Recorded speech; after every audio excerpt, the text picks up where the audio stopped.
Okay, still maybe around 30%. So we shall actually just jump into it right away. I'll start by introducing myself. My name is Kingwa Kamencu, and I am the founder of Black Star Media and also a separate organization called Culture and Communication in Development. My background has been in the media and in the creative sector. I started out as a writer, and then got into the media that way. So I was very keen on being part of the conference. In fact, I wrote to Kelvin and Richard, and they were very gracious about really giving space for that, because I'm very passionate about the creative sector, having been in the creative sector, both as a writer, a creative myself, as a journalist, and as a media, as a person in the media industry that focuses on the creative sector. And the reason that even beyond, because as a writer, I read my first book when I was still in university. It won like 3 big awards. It was like a big deal, but along the way, I realized that as a creative, it is not my successes that are going to identify me, but my failures. And failures in the sense of there's something that we see a lot in our creative sector in terms of issues that creatives go through. And we have never really addressed them. We've never addressed them as a sector. We've never addressed them as individuals and as a country. So for today's session, the reason why this discussion is important is because in this time of massive unemployment, the creative sector is one place that is just like a vast land of opportunity. In this time of Corona, when everyone else has been complaining, this has been the time that our communications firm has been like growing from strength to strength to strength. We actually did a documentary with UNESCO looking at how creatives can hack Corona, and we're going to share it with Richard and the team. But for now, I shall like to call on our very amazing panelists to just come and help us unpack this topic. It's going to be very interactive, so we're going to ask them some questions. Then a lot of it, we also want to give you guys, the creatives, the opportunity to ask questions and talk, and just be on a very real level. So first, I will introduce James Mumo. James Mumo is Managing Director of Mumo Photography. He has been in the videography and photography industry for a long time and is very well respected in this space. So guys, let's give him a hand as he comes forward. Let's give him a hand as he comes forward, guys. But the lady earlier, when she was like, is this a youth conference? I was like, yeah, this is like a Wazee conference. Like the Wazee conference, there'll be a lot more hype. So Karibu Sana, James, he's going to tell us some more about himself. And then we are also joined by an amazing, great woman. Of course, James is great. And we're celebrating International Men's Day today. So Mbuki Mburu, I'd like to introduce Mbuki Mburu, who, yes, let's give her a hand as we introduce her. And she is a policy, Karibu Sana Mbuki. She's a policy and youth advocate with a lot of years' experience in participatory development strategies, public policy research, and just really the aspect of entrepreneurship and youth and the creative sector. And she works with Power 254, which a lot of us know has sort of like been a home for creatives in the city, in Nairobi. Yes, and we honor Power 254 for the work that it does. So maybe just very quickly, because this is not going to be a very long session, we'll just jump into it. Oh, good. Everyone has the microphones. So because I know Mbuki and I've been observing her from afar, and she does like a lot of amazing things. You guys follow on Facebook to find out what she's up to.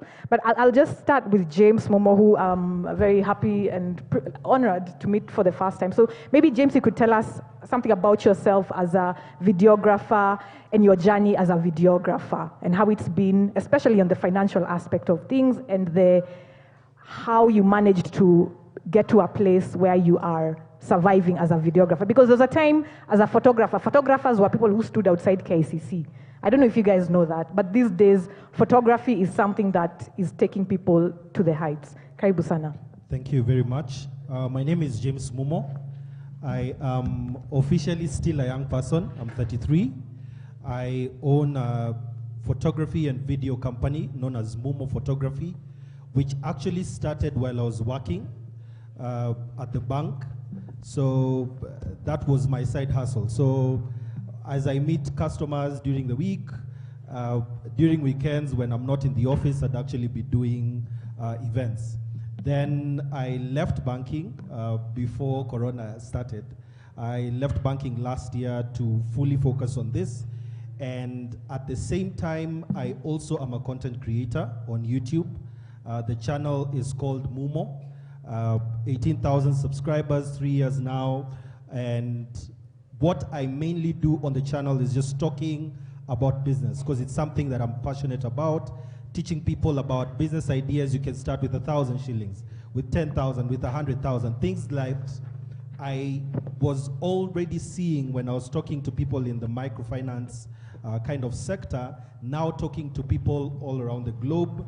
And the business right now has survived because I was able to be a part of business people who constantly would give me business. So imagine in your committees, in your chamas, when you're doing your events, there's someone who's a friend of mine who'll actually tell people, by the way, you guys use Mumo because we've worked with him before. And that's how we've been able to survive up to this time. And that is something that I would love for every single person to do. Find people that you can collaborate with. They don't have to be doing the exact same thing that you're doing, but wherever they are helping you get business, and wherever you are, you're doing the same thing for them. Yes. I love that. Let's give him a hand, please. So he's talking about the role of word of mouth in business, and I really like that he has this entrepreneurship and business background, because one reason that a lot of creatives don't do well is because, and speaking for myself, like my background is I did history and literature, so very not good at math, very not caring about numbers. So like I literally had to take myself to school, to courses to teach myself about entrepreneurship. So thank you for that, James. So Karibu Mbuki, you could tell us about maybe just your own work in the creative sector, your own observations on what it's on what's been happening right now, yes, to begin with. Okay, good afternoon, everyone. Mambogi mko sawa? Mko fiti? Okay, my name is Mbuki Mburu again from Power 254. So what I do, I used to be a poem writer, and then things happened, and then I went to development world. Sometimes work overwhelms you, but now I'm a creative economy practitioner, and I have a lot of experience in terms of creative work. And my role at the civic engagement at Power is basically we mentor artists. We support them to be able to sort of emerging artists from the informal settlements, from the different communities in the counties, to be able to position themselves, to grow their skills, and also support them in legal work. Because one of the challenges that we have with artists, they are very informal. So just how do they commercialize their art? And being able to also position themselves. So we have been doing that. And then the other thing is Power is very particular about social change, because we do a lot of work on development. And for us is how do we support creatives that are doing something that will change the community. I know you've heard of MPIGs, for example. You've heard of diaper mentality. You've heard of the Shule Yangu campaign, Langata Road Primary. So we've infused art into our programming, and that's what is unique about Power, because then even while we're engaging development partners, we're saying this creative sector that we need to engage. How do we infuse these skills in our programming? Because I mean, we have seen statistics. Over 75% of young people, of Kenya population is young people. How do we ensure that we are communicating with to these young people in issues of development? So that's why, that's how then Power 254 then comes in strategically to be able to engage these creative artists. And the other thing that in the course of my work, there's a big challenge in the creative economy. First, because people don't understand what creative economy is. Most of the time, people think creative economy is art and entertainment. But there's a lot in terms of creative. You've talked about writers. Writers are creatives, storytellers, fine artists, graffiti artists.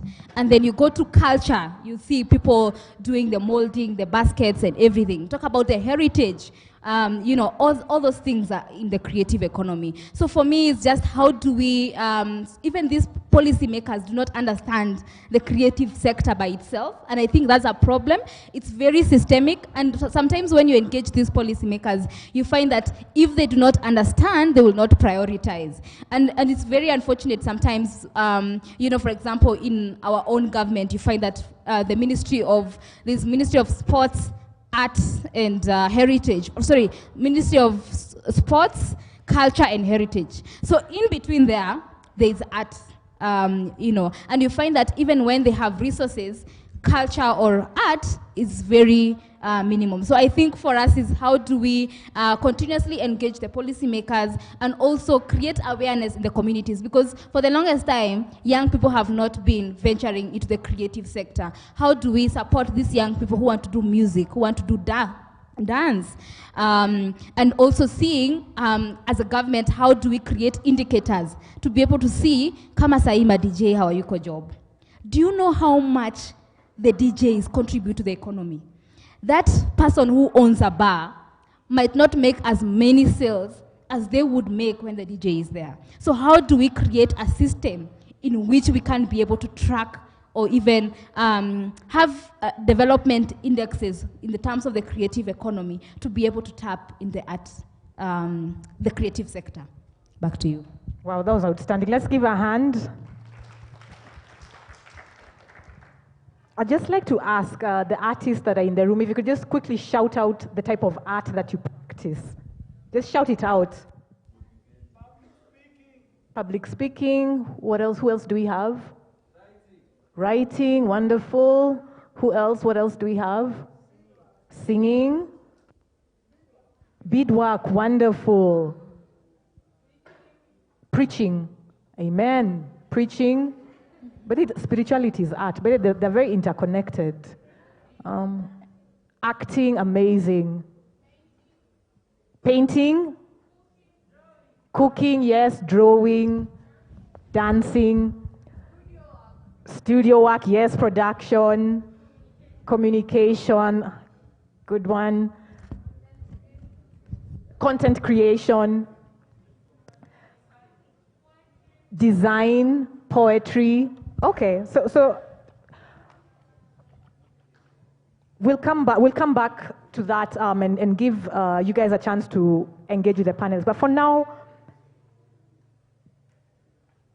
because the topic here is opportunities that exist in the creative sector, so I'll just ask our panelists, just actually what opportunities exist. Like, for example, James is in being in the videography and photography and content creation sector. He gets to interact with so many artists. Like, he's actually almost like a producer. You're actually a producer. Yes. So what opportunities would you say exist, and how could somebody who's sort of like been like, oh, I want to do something and I want to make money from it, because unfortunately, money is important. Like, it helps us survive, and artists have a whole interesting relationship with money. That's a story for another day. But so what opportunities exist, and how can someone just interested, how can they plug into it? Thank you. So the very first thing that all of us need to realize is, just with this, your mobile phone, you can actually produce content. Many of us are stuck in the fact that you do not have money to be able to buy all the nice equipment that all the big content creators have. Many of us don't even know how to edit the videos or the images that they'll take. But just with your phone, what you can even be able to do, getting on YouTube, getting on Instagram is free, first of all. So there's no excuse about a platform. The next thing is get your content out there as it is, first of all. Then you will go on and start learning how to do all these other things. Because many of the times we are stuck at, how can I be able to market my content? But if the content is not out there in the first place, then, of course, how can we help you? So what you can even do, if you're doing your beadwork, if you're doing your fashion design, the next time you're doing it, film as you do it. Okay? So don't just do it when you're hiding wherever you are. Film as you do it. So take your phone, put it on the window, and film yourself doing what you do. Then put it out.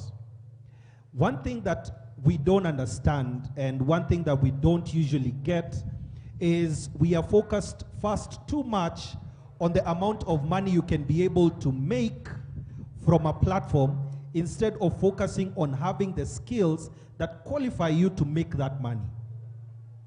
If you need to be able to get onto content creation, start. If you get one view, even if it is from your mother and your father and your siblings, that doesn't matter. First, put it out.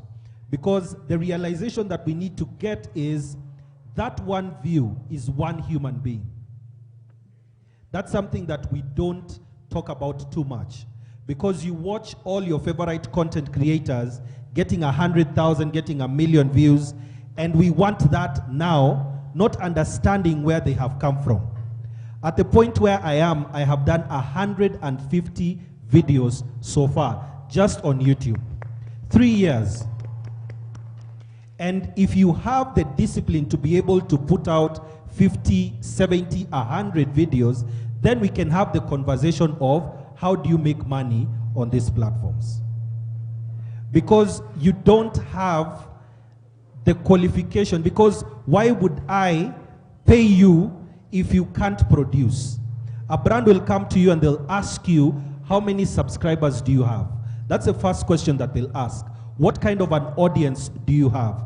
If you don't have the portfolio behind you, then it's hard for you to actually participate in those places. But let me get you something very easy to do. And this is how I've been able to grow the photography job that I do. Any single client I get, every single wedding I do, the highlight reel, I place it on YouTube. With my contacts there, with my email there. What that will do is, even if I get 20 views or 30 views on that particular video, when someone comes and it's one person who inquires and they buy from me, they'll spend their 150,000. They'll spend the 200,000. So it is not about the number of views that video will get, but I'm putting it there showing this is what I have done. If you're doing fashion design, you don't need 1,000 views.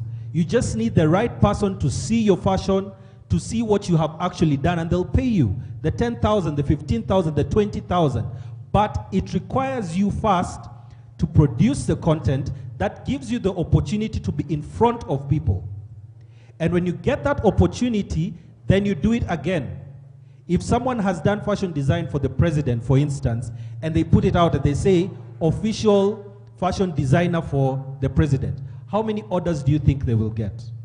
So that's a thing that you need to think about. And people will only be able to see you if you stop being afraid of the judgment of people like, "Huyu sasa anafanya nini?" Okay? If you get over that and understand that what they feel about your content does not reflect on you, it reflects on who they are. Because the people who are busy creating content have no time to criticize other people who are creating content. I feel like a motivational speaker. You are an amazing one, and Youth Agenda has to, yeah, let's give him a hand. Thank you. And Youth Agenda has to bring you back again to speak about this topic of creativity, because it's something that literally needs 2 days. You said you brought out two important things. Number one, the aspect of community, in terms of taking time to build a community, because as an artist, and now I'm bringing in the entrepreneurship aspect of things, that as an artist, you are a value creator. You are giving value to your society, to the community. I know the artistic instinct starts as a very self-indulgent thing, but at the end of the day, as you continue with your journey as an artist, for you to monetize, you have to be able to use your art in a way that adds value to the society. So, like even as James was talking about, the concept of community came up, and that you can just start with 5 and then go to 10 and then go to 100. In fact, there's an essay I'll recommend. It's called 1,000 True Fans. It's by a guy called Kevin Kelly. He says that for a creative, if you have just 1,000 true fans, you can make a living. You can live well. We can go beyond this whole concept of the broke artist. But the second thing that James brought out was something that we don't address enough, the aspect of sensitivity. That we are very sensitive about what people say about our work. Is that true or not? Is that true or not? And maybe because for us, like in our 30s, like now I'm way different from the way it was in my 20s when it would be like, oh my gosh, what will people say, or what will people think? But that's something that, as a creative, is a sensitive personality. That, like, creatives are very thin-skinned. When you see creatives being dramatic and getting feels and depression, like it's literally a genetical aspect to things. And then the environment that we are brought up in, a lot of us, you grow up, you're telling your parents, I want to be a musician. They're like, are you mad? They call the church elders to pray for you. Like your purpose is, people are telling you you're wrong for your purpose. And so what does that do? It makes you doubt yourself your whole lifetime. And that's something that we have not adequately addressed. That from the time at your home, you're being told, no, you can't do that, do something else. And then you go out into the society. Where do you study music? What studios exist for you to, if you're a painter, what studios can you walk to paint, to exhibit? How do you learn? So that's also a reason, I think, that contributes to the kind of the dysfunction we see in the sector, the alcoholism, the addictions, the depressions, the suicides, and that kind of thing. Thank you, James. And Mbuki, you had earlier talked about policy and how policy is a missing link. And over the years, there's been an attempt to build the film policy. I think actually more than almost 20 years. I was part of the Film Bill Committee. That was set up in 2016, and up to date, nothing has happened. Like the arts, we're a neglected group. Historically, we've been seen as a nuisance. Our best writer, Ngugi wa Thiong'o, exiled. Like, and for me, when I see how creatives are treated, I don't even get angry because I understand it. That there's the whole colonial mental infrastructure is still with us. I don't know if you guys remember, there was a student who drew something and then the school said that he was a devil worshipper. Do you remember that news story? Like, we are still so afraid of ourselves as human beings, our innate expression, because the work of a creative is to express. But whenever we express, we are told that is wrong, that is bad, you should be like this. So what are the opportunities that exist in the policy space? Are there opportunities? Am I being cynical? I don't know. Tell us. Interesting. Before I come to your very interesting question, first of all, I want to applaud Mumo. I celebrate artists. And by the way, Power 254 was started by a photographer. So I celebrate you. So in terms of the things that he really brought out in terms of creating the community of artists, and I think that is very critical because sometimes no man is an island. I have seen so many artists have walked, through my hands or through the organization's hands, but then you find that still, as much as they have sort of tried to make it, there's no that creation of community and giving back. And I think that's where the biggest gap, even just among us, the artists, supporting others to be able to rise. And for me is also there's a lot of opportunities. Sorry, before I come to the opportunities, you've talked about that person who sort of did some work and they did not, they were seen as devil worshipper. I see myself, I see artists as people who kiocha jamii, and I was really hoping that Mutua would have joined this panel because he has over time criticized, filmmakers and artists. And for us is how do we appreciate that this is how we are and then work on that instead of criticizing the artist. So I think that is usually the challenge. And of course, you've talked about the Film Act. And one of the things that we are struggling as a sector, I'm also part of the Creative Economy Working Group, and we've really pushed, the repeal of Cap 222, because then it puts a situation where you can't produce film. For example, you've seen Rafiki film has been banned in Kenya.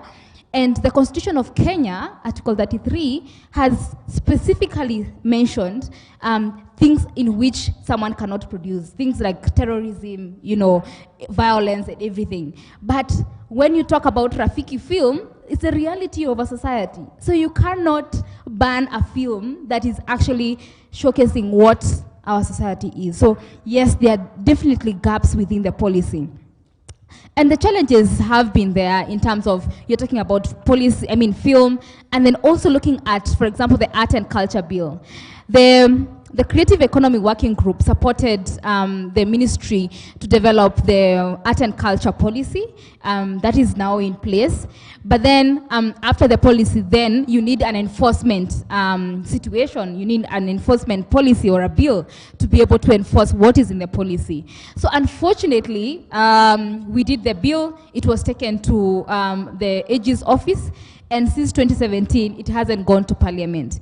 So now, as a sector, now we are seeing how can we bring this bill now to an individual member of Parliament to be able to sponsor. So for sure, the creative sector has been neglected. And even in the ministry that I'm talking about, there are people who also don't believe you're in charge, but then you also don't believe in the culture. So I think there are systemic issues in terms of just bringing or enhancing the sector. But however, I think there are so many opportunities. Having worked in the development space with artists, I think there's a lot of opportunity even in programming of the way we do things. And I'll give you an example.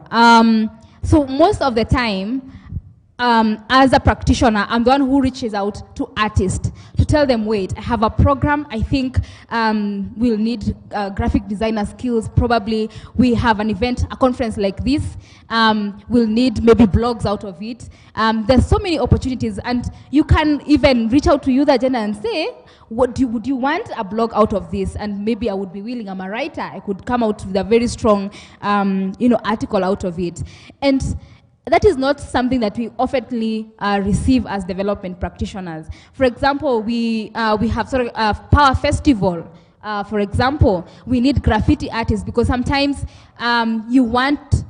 graffiti can tell a story, a graffiti installation when you're having an event. Can you, as an artist, as a graffiti artist, approach an institution like Youth Agenda or Power 254, tell them, I have this amazing idea, how you can infuse my art in your programming and it will come out so powerfully. So I think, how do you, and just also, not just thinking yourself as just an ideator or a creative, but how do you infuse your creativity to our daily life? And of course, I've talked about our development work. You go to the private sector, they do a lot of marketing, they do a lot of, engaging people with their products. How do you see yourself within the private sector and adding value in whatever they are doing? So it's really just plugging in. And the other thing that I would say is, as an artist, there's an opportunity in also networking, because in places like this, is where you are able to identify what is everyone else doing and how do I plug into whatever they are doing. So I think there are so many opportunities. Despite the policy issues, I think the government still has to sort of create that environment for creatives to be able to thrive. And of course, when you're talking about art and culture bill, there are challenges like loyalties, revenues and such like things. So if we had those things in place, I'm sure it would have been a better sector. But despite the challenges, there are so many opportunities for sure. Guys, she's doing an amazing job. Just give her a hand. Just doing an amazing job, and like every time I see you and hear what you're doing, I get inspired that there's hope, and I love that you see the perspective that it's a system issue, because I think when creatives make noise, I don't know if you guys remember in 2016 there was a time there was a huge furor, and then there was a meeting when KFCB tried to pass a bill, and creatives were like, oh my God, this is gagging us, it's killing us. Like, there was a big meeting at the National Museum. How many guys remember that? Yes, and so it's that I don't think we recognize enough how systemic the issue is. It's not a personal thing. I think we take it personal.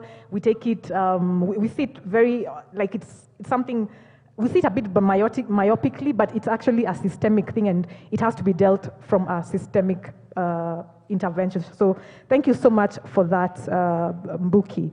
So we had half an hour to cover this. We had a lot to cover. We needed to cover opportunities that exist, challenges, how to position ourselves as creatives, the role of stakeholders. But I would also just be, so maybe with about 13 minutes left, maybe we could just take questions. And then as our panelists answer them, then they could also be able to just add on to anything that they might not have said. That's okay? Anyone with a question? Okay, I don't know who has the mic. Who has the mic? I don't know if there's a mic. Are you being gagged?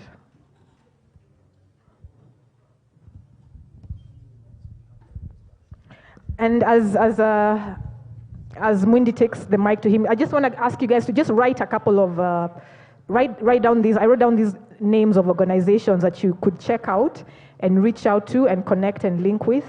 One thing, and I think Mbuki brought it out, one thing that creatives don't do enough, we don't build the community enough. Like we don't reach out to our peers. We are, first of all, creativity is a very lonely field. It's a very lonely dance. And so if you're not in touch with colleagues and others, learning from each other, boosting each other, collaborating with each other, it's very easy to give up. So I just wrote down these organizations that you could check out and reach out to. So there's Heva Fund. Heva Fund gives grants, actually loans, to creatives. So if you've already started out, you can check out the Heva Fund, HEVA Fund. They have a website, they're on Facebook. Go Down Art Center does a lot of training on entrepreneurship and copyright laws and that kind of thing. Wabuni Sacco, they've been trying to get together a Sacco for creatives. I'm not sure how far that has gone, but you could check it out. Power 254, which is a home for creatives. You're looking for working space, if you're looking for places to connect, they just do an outstanding job. ADMI, I saw some students here. ADMI has been doing an amazing job in terms of creating a space for training. And I know that they have studios, and I know that they're open to collaboration, so you could check out what they have. And when I say check out, then you literally have to go to the offices, but just go online on the website, write to them on Facebook, message them. The other organizations are KFTPA, that's Kenya Film and TV Professionals Association. And I say that because the film industry, you'll notice, almost covers all the creatives, like covers fashion, covers music, covers writing. So look for KFTPA, look for Kenya Film Commission. They usually have competitions, so you can find out what you can plug into. Look for the Kenya Film Classification Board. They're actually very well funded. They're very well funded. Then Sarakasi Trust for the dancers, and as well also the Ministry for Culture. There's always opportunities, just keep on plugging on. So yeah, for now we'll just take the question. I see, how many other questions do we have? 1, 2, 3. Anyone else? 4. Yeah, that's it. Then we'll be done. And you just introduce yourself and tell us about your art, and then go ahead with your question, and you can decide which the question is for. Must one be an artist to ask a question? What if I am not an artist? Let's hear your question. Okay. I wanted to ask about how you navigate the issue of, let's say a corporate has an event and they're looking to get an artist, but usually sometimes maybe they put in their budget that they're going to pay an artist this much, and the artist on their side has very little bargaining power, and they don't understand how to quantify their art. So hata kama wanalipa tu transport watakuwa. That is the mentality that they may have. and the corporate at the same time is not valuing that art correctly to pay them enough for what they need. So that is just my question on how to navigate that. That's an excellent question. Thank you. We're going to have take the next 3 questions and then the panel. That's a very good question, because artists and money is something that needs discussion for a whole day. Yes. Yes, coming back is Mutiso. I'm an actor, film director, and stage director. Nice. Brag about, tell us your cool stuff. Not really. So that we can look for it. We don't modesty. Okay, Tell us. so I work with Marktrix Productions in Makueni County, and in Migori County, I work with Vintage Theatrics. Amazing. Mm-hmm.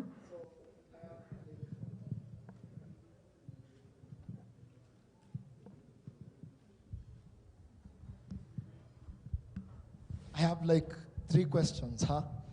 So there's been an issue that Kenya is facing a generational move in the sector, that a certain generation is at the peak and they cannot be replaced.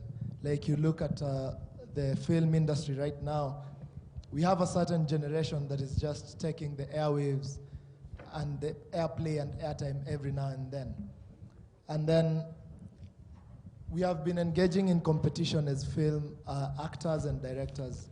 You find a competition maybe coming through from Ministry of Health, coming through from Ministry of Agriculture, stuff. And we take part, not necessarily that you have to win, but at least you also have to see the publication of the response. Because, I mean, you took part, so you never know where your content went. And that is a challenge that we are facing. So you stop engaging in competitions because maybe someone is using your idea and your creativity. And then I had asked before in the morning about partnerships and contract assignings. Because like we people in this sector, like you said, you never knew anything about math. And these are some of the opportunities where we need to be enlightened on the same, like when you have content, when you write up a proposal, and now the real thing is coming, like someone wants you to do something for them. Like how do you go about it? How do you want to engage in the contract? What are the specific things you need to look at so that you're not usigongwe? Okay, thank you. It's a really good question. Thank you. There's a lady there that had the question.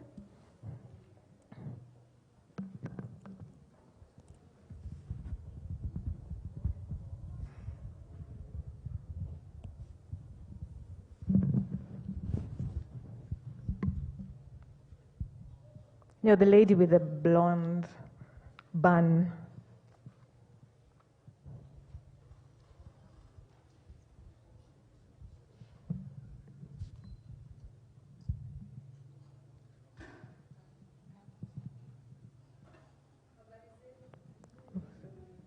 Mzuri.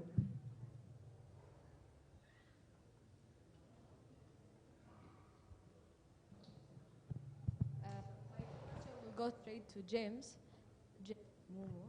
I'm a content creator. I think it's the same with the... Tell us your name before you begin, please. Oh, sorry. I'm nervous. My name is Flora Fresgi, and I'm a content creator and a painter. And my question is a bit similar to the other 2 guys, but I wanted to know that in the point of content creation, I've grown myself to a point... I'm a content creator on both Instagram and TikTok, and I've grown myself to over 40,000 followers. But now when it comes to, when you start thinking about monetizing your followers or your page, there's no exact point of monetizing yourself. Because someone will come to you and tell you, advertise for me this. You would tell them a price, but then they will say, yo ni mingi sana, and then you end up undervaluing yourself. So is there like a certain amount of money you should say you should charge, or what are we supposed to do in that point? And that I think comes to any kind of art, whether it is painting, singing, or content creation, there is that point of undervaluing ourselves because you probably are doing this because of passion, but then you have to make a living out of it at the same time, and you don't know how to value yourself or something like that.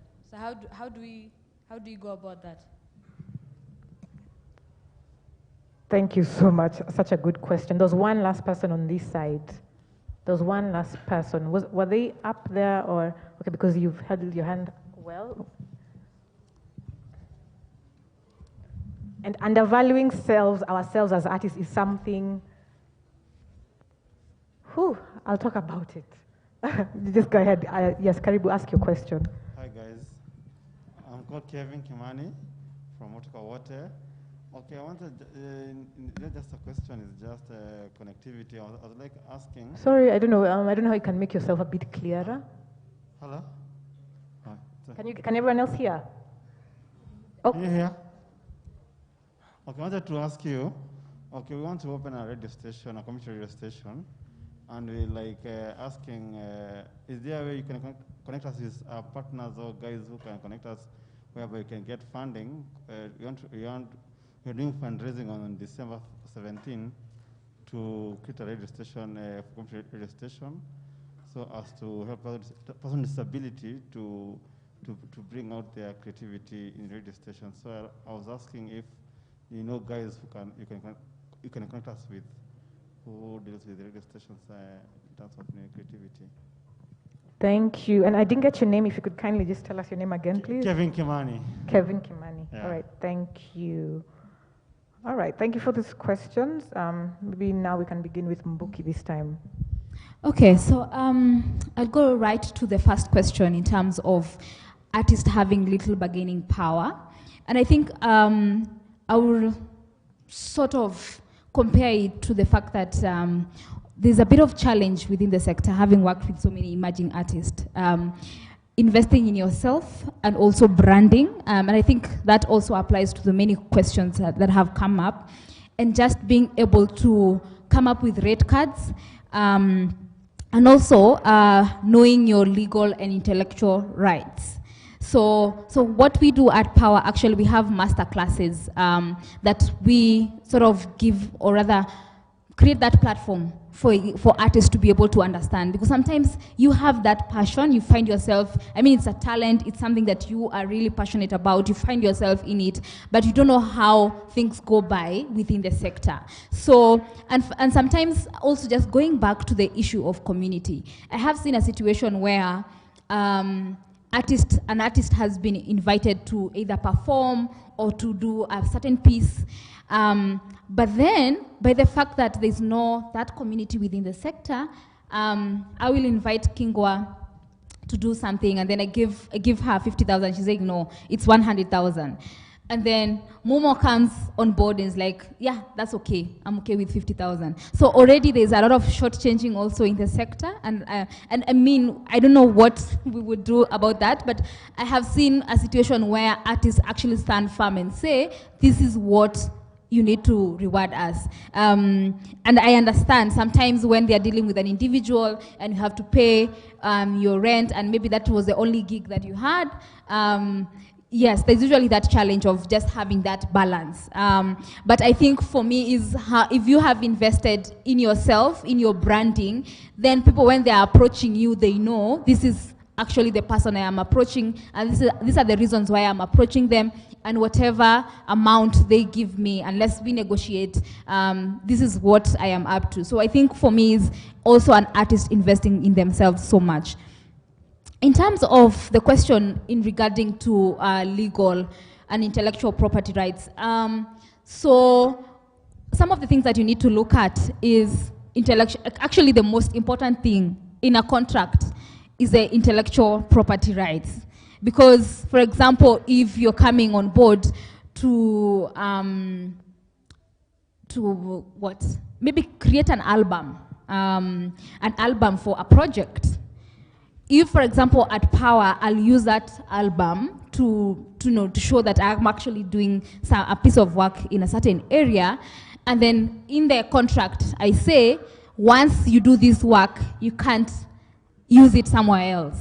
You know, those are some of the things that we need to look out in the contracts. And of course, just also looking at how do you benefit as an artist beyond what you're contributing to that particular organization or an institution. So looking out for yourself and saying, I'm doing this gig for you, but then can you negotiate for yourself to do something else or benefit from that institution? For example, what we empower our artists to do is that they will come, maybe do a project with Power 254, and then an artist will negotiate and say, I will need your space. Power, we have a space where artists come to create, co-create, and even just come and do their thing. So they can negotiate, or they always negotiate to say, okay, Power has a space. How do I, as much as I'm doing this work for you, can I come and do my rehearsals in your space? So you just look out for yourself and see what negotiating power do you have as an artist, because you're adding value to them. They should be able to add value to you. But I welcome you to our master classes at Power 254. Please keep checking us. There are so many master classes for legal work that you might need in terms of even branding, commercializing your art. Yeah, so those are some of the things that we do. And I think that also answers, and maybe just also to mention around, always when someone is approaching you as an artist, give them a proposal. So I'll come pitch you. For example, I want a graphical representation of my report, for example. And you're a fine artist, or you are a graphic designer, for example. Then you listen to the vision that I have. Don't, as much as we'll have a conversation, put that conversation in writing or in a proposal way, such that they actually see the value that you have, even though they go create or they sort of have that work with someone else, they will not do exact work that you would have proposed. So it's just how do you create some sort of formalize your art or commercialize it so that you have a way of dealing with. And as a sector, we'll appreciate the fact that you're very, organized and well-formed, I would say. So I would say in terms of creativity it's you are a creative, you are a personal, you are a personal industry, and how do you, and what potential can you have in the community? So I would say, as a creative, think through that chain and you'll achieve so much. Thank you. So just before I answer the questions, I want you to write these 3 words down. The first one is cow. Yes, cow. The second is beehive. Cow, like ng'ombe. Yes, cow, yes. The second is beehive, and the third is a vineyard. Vineyard, V-I-N-E, then Y-A-R-D. A cow, you get milk from it every day. From a beehive, you can be able to get honey 4 times a year. But it takes you about 5 years for you to start getting fruit from a vineyard. Every single creative that's here, go and sit down and find out what is your cow, what is your beehive, what is your vineyard. This is what it means. Is there something in your space that you can be able to do and get small money today? Okay? It doesn't make you a lot of money, but it's able to pay for food, pay for electricity, that sort of thing. Then the second thing that you need to look at in your own business and in your own creative life, is there something that can give you good money regularly? Like once a month, like once every 2 months.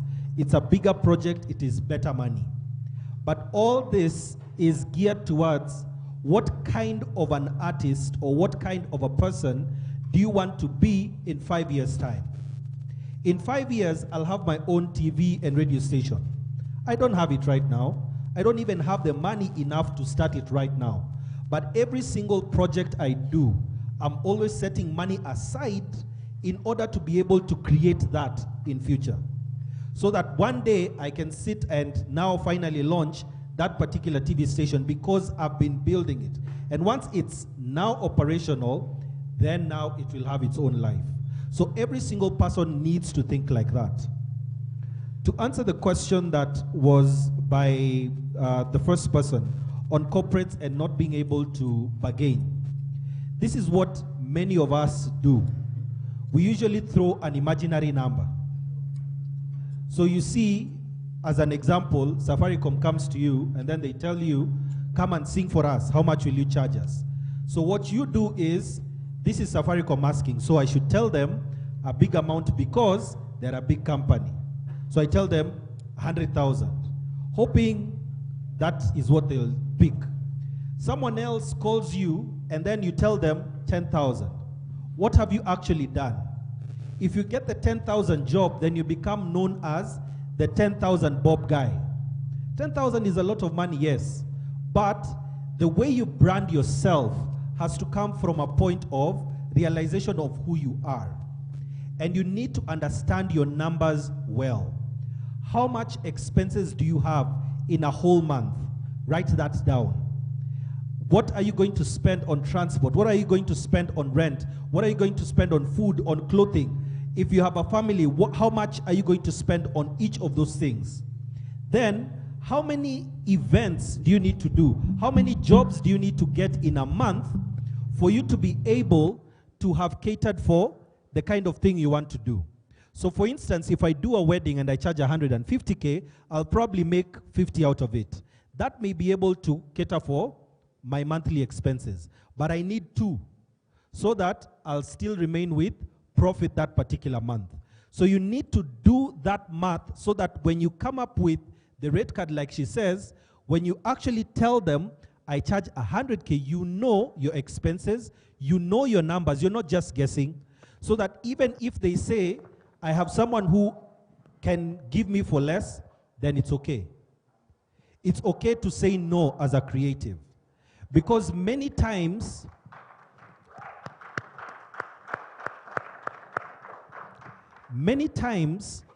we are desperate to take care of the expenses that are right now.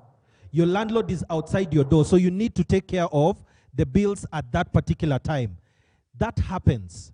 But you need to actually sit down, find out what's your cow, what's your beehive, what's your vineyard.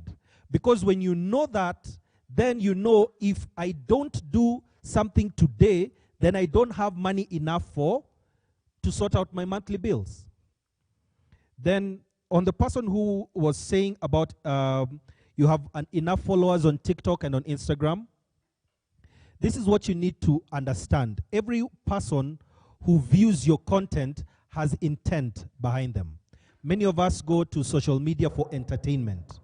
And one of the reasons why I've done really well on YouTube is the fact that my content is educational. So content I did in 2018 still gets me views today, still makes me money today.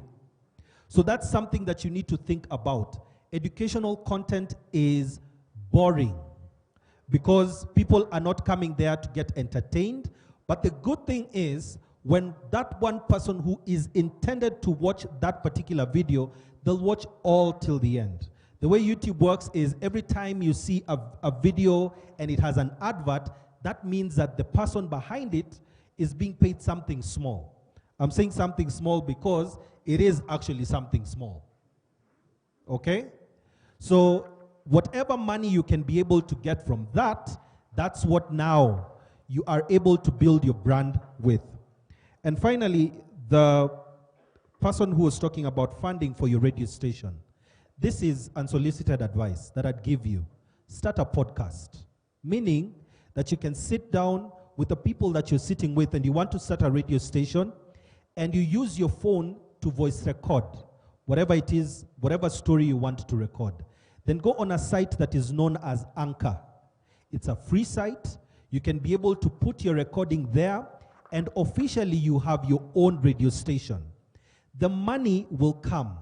If you do something good, people will like it. People will want to support it. Ndio maana wanasema kibaya cha jitembeza, kizuri cha jiuza. So grind now, use the free platforms that are there. Go on YouTube and do your 40 minutes talking to each other, having a conversation. The conversations that you want to have on those free platforms, you never know, the one view that you need is the one important view that you'll actually get. And then in every video that you do, in every podcast that you do, put your contacts there and say that you're looking for funding. Then now, once you have all that, you can be able to now approach an organization that would be able to support you, and you will get the funding that you need. Thank you. James, that was so weighty. That was so weighty. I feel like you have a book in you. There was a writer there. There was a writer somewhere. So after this, please talk to him.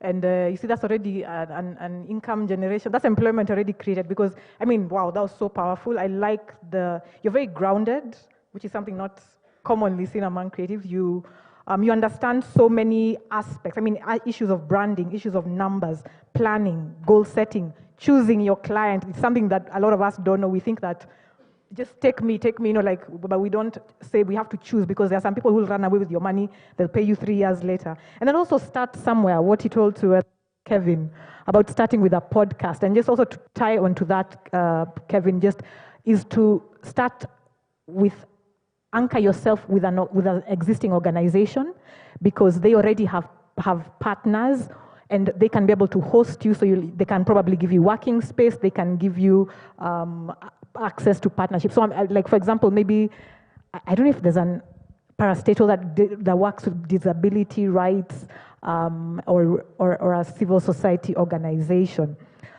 Thank you so much. And then also Mbuki talked about investing in yourself, knowing your legal and copyright rights, the fact that Power does master classes. That's why you guys have to be connected to them and what they are doing. And even just, I like that she used the word value, because that's one thing we often forget, that it's about value. But then also we have the challenge of converting the value to finance. I'd like to recommend a book as we close. It's called The Undervalued Self: Restore Your Love Power Balance, Transform the Inner Voice That Holds You Back and Your True Self-Worth. Very long title, but just look for The Undervalued Self. Look for The Undervalued Self.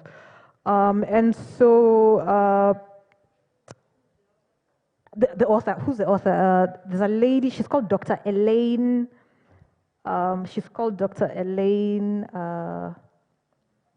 Elaine Aron. I just got it recently on Audible.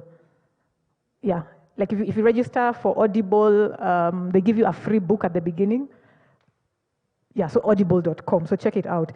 Maybe just just quickly, some thoughts on what was said. The issue of generational issue in the sector. Life is a struggle. It's everywhere, in politics, in sports. You have to fight for yourself, unfortunately. Issues of ideas being stolen. You know, Stephen King, the writer, said ideas are cheaper than table salt. Ideas, like the ideas from here to Timbuktu. So don't be afraid of your ideas being stolen. Don't be discouraged. Just stay on to your dream and your purpose. And then, yes, so for that. And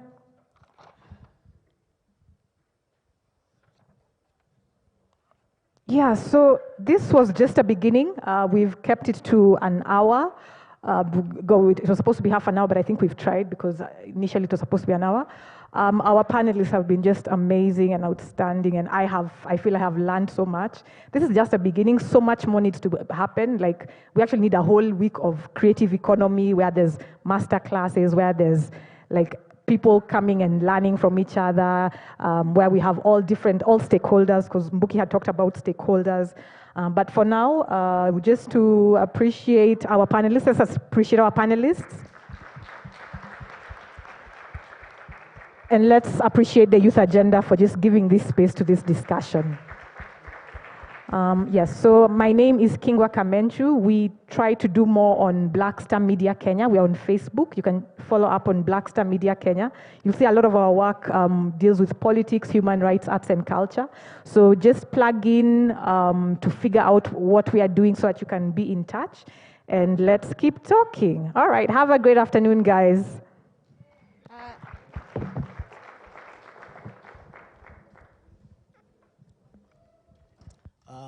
Let's give our moderator another appreciation for a well job done. Thank you.